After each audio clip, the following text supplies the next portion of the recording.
अगर आपके बच्चे दिल्ली के प्राइवेट स्कूल में पढ़ते हैं तो ये वीडियो आपके लिए बेहद जरूरी है। आपके बच्चों की फीस बढ़ाकर आपकी जेब पर डाका डालने वाले दिल्ली के एजुकेशन माफिया का चेहरा सामने आ गया है।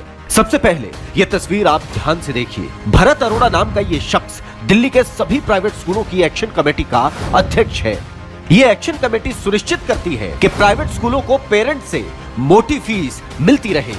अब आप भरत अरोड़ा की पोस्ट की गई दूसरी तस्वीरें देखिए। ये भरत अरोड़ा जो दिल्ली के प्राइवेट स्कूल माफिया का किंगपिन है, इसने खुद मुख्यमंत्री रेखा गुप्ता के लिए प्रचार किया। दिल्ली में बीजेपी की सरकार बनाने के लिए गली गली घूमा।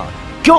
क्योंकि इसे किसी भी कीमत पर दिल्ली में बीजेपी की सरकार चाहिए थी, ताकि प्राइवेट स्कूल मनमाने तरीके से जनता से अनाप शनाप फीस वसूल सके।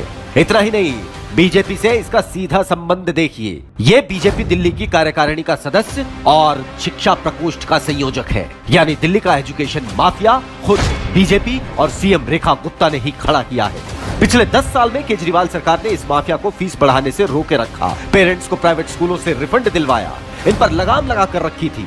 इसी वजह से ये बार बार केजरीवाल सरकार के खिलाफ कोर्ट में जाता रहा, लेकिन इनकी एक न चली।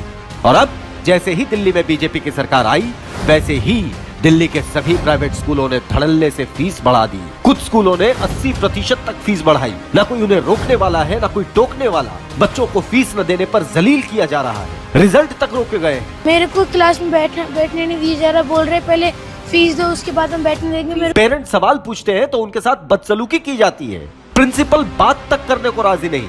और घर में एक ही अर्निंग मेंबर है, तो मुझे बताइए मैं कहाँ से अपने बच्चे का फीस पे करूंगी। ये इतनी बढ़ा दी है इन्होंने फीस। और ये सब कुछ हो रहा है प्राइवेट स्कूल माफिया के सरगना भरत अरोड़ा के नेतृत्व में, क्योंकि भरत अरोड़ा को खुद दिल्ली के मुख्यमंत्री रेखा गुप्ता का संरक्षण मिला हुआ है। जी हाँ, खुद सीएम रेखा गुप्ता और बीजेपी के संरक्षण में ही दिल्ली का प्राइवेट स्कूल माफिया दिल्ली के मिडिल क्लास का खून चूस रहा है।